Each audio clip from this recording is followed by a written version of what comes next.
Hello everyone, welcome to my channel hi fi educator. So student, आज हम बात करने वाले हैं एग्रीकल्चर के मोस्ट इम्पॉर्टेंट क्वेश्चन के बारे में, जो कि आपके लिए बहुत ही ज़्यादा इम्पॉर्टेंट रहेगा।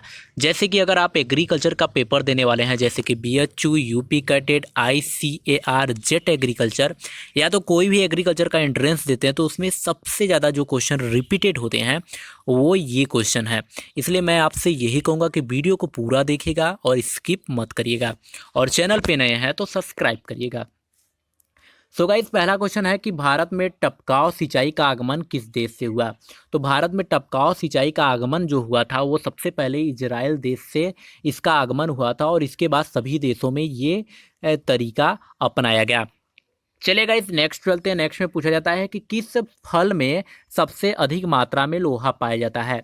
तो वो फल होता है करौंदा। वो कौन सा फल होता है? करौंदा होता है, जिसमें सबसे ज़्यादा लोहा पाया जाता है। अगला नेक्स्ट क्वेश्चन आपसे पूछा जाता है कि बताइए कि फूल गोभी में ब्राउनिंग रोग का निदान किया जाता है किससे। तो फूल गोभी में जो ब्राउनिंग रोग होता है उसका निदान करने के लिए बोरिक एसिड का प्रयोग करते हैं। किसका प्रयोग करते हैं? बोरिक एसिड का प्रयोग करते हैं। अगला नेक्स्ट क्वेश्चन आपसे बहुत ही ज़्यादा इंपॉर्टेंट पूछा जाता है कि भारत के किस राज्य में शकरकंद का उत्पादन सबसे अधिक है।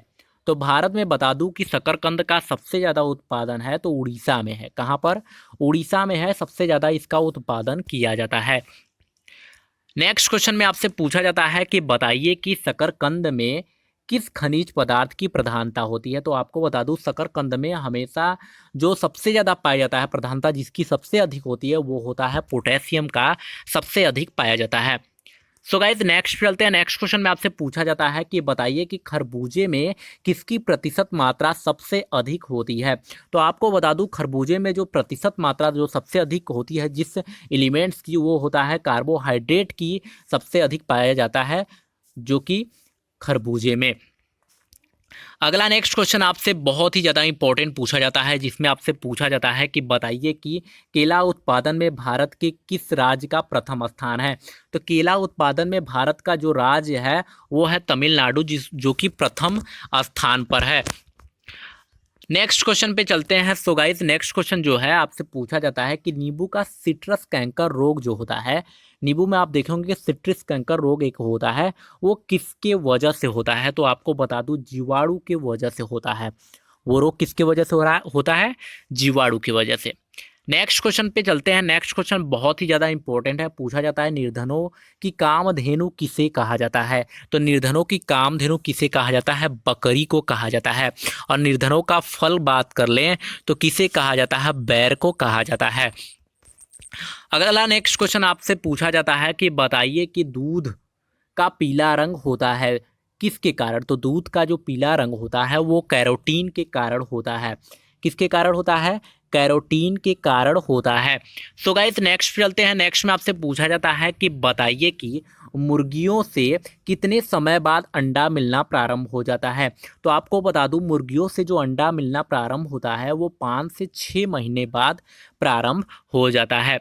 नेक्स्ट क्वेश्चन की तरफ चलते हैं, जो कि बहुत ही ज़्यादा इंपॉर्टेंट है, जिसमें पूछा जाता है कि भेड़ या बकरी के प्रसव के समय में मेमना का भार कितना होता है। तो जो मेमना का भार होता है वो 2 से 4 केजी के बीच में होता है।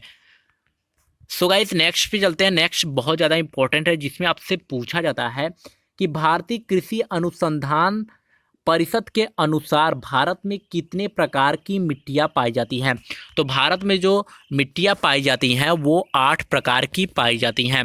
सो गाइस, नेक्स्ट चलते हैं। नेक्स्ट में आपसे पूछा जाता है कि बताइए कि भारत में सबसे अधिक उपजाऊ मृदा कौन सी है। तो भारत में जो सबसे अधिक उपजाऊ मृदा होती है वो होती है जलोढ़ मृदा होती है।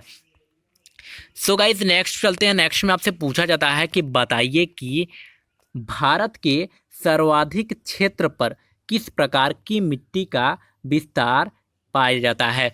तो आपको बता दूं, जो सबसे ज़्यादा पाया जाता है वो जलोढ़ मृदा पाई जाती है।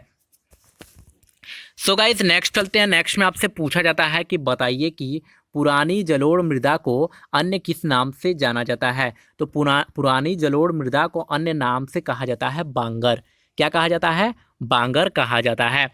सो गाइस नेक्स्ट चलते हैं। नेक्स्ट में आपसे पूछा जाता है कि बताइए कि नई जलोढ़ मिट्टी को अन्य किस नाम से जाना जाता है। तो अन्य नाम जो होता है इसका खादर, क्या नाम हो जाता है, खादर होता है। अगला नेक्स्ट क्वेश्चन आपसे बहुत ही ज़्यादा इंपॉर्टेंट पूछा जाता है कि भारत का संपूर्ण उत्तरी मैदान किस प्रकार की मिट्टी से बना है। तो भारत का संपूर्ण उत्तरी मैदान जलोढ़ मिट्टी से बना है। वही नेक्स्ट क्वेश्चन आपसे पूछा जाता है कि बताइए कि कपास की खेती के लिए सर्वाधिक उपयुक्त मिट्टी कौन सी है। तो कौन सी मिट्टी है, काली मिट्टी। सो गाइस नेक्स्ट पे चलते हैं। नेक्स्ट क्वेश्चन आपसे पूछा जाता है कि बताइए कि कौन सी मिट्टी प्रायद्वीपीय भारत में अधिकतम क्षेत्र पर विस्तृत है। तो वो कौन सी है, काली मिट्टी है। अगला नेक्स्ट क्वेश्चन आपसे पूछा जाता है कि बताइए कि लावा के प्रवाह से किस मिट्टी का निर्माण होता है। तो लावा के प्रवाह से काली मिट्टी का निर्माण होता है। सो गाइस नेक्स्ट चलते हैं। नेक्स्ट क्वेश्चन में आपसे पूछा जाता है कि किस मिट्टी को रेगूर मिट्टी के नाम से भी जाना जाता है। तो काली मिट्टी को किसके नाम से, रेगूर के नाम से जाना जाता है। सो गाइस आज का क्वेश्चन बहुत ही ज़्यादा इंपॉर्टेंट था। तो आज का वीडियो आपको कैसा लगा आप हमें कमेंट्स करके ज़रूर बताइएगा। और चैनल पे नए हैं तो सब्सक्राइब कर लीजिए और बेल आइकन जरूर प्रेस कर लीजिएगा। और आपसे यही कहूँगा कि यहाँ पे एग्रीकल्चर के मोस्ट इंपॉर्टेंट क्वेश्चन कराए जाते हैं। साथ में यूपी कैडेट की तैयारी, बीएचयू की तैयारी और जेट एग्रीकल्चर की तैयारी कराई जाती है। इसलिए आप इस चैनल पर जुड़कर तैयारी कर सकते हैं। तो चलिए गाइस फिर मिलेंगे एक नेक्स्ट वीडियो में। तब तक के लिए बहुत बहुत धन्यवाद और नमस्कार।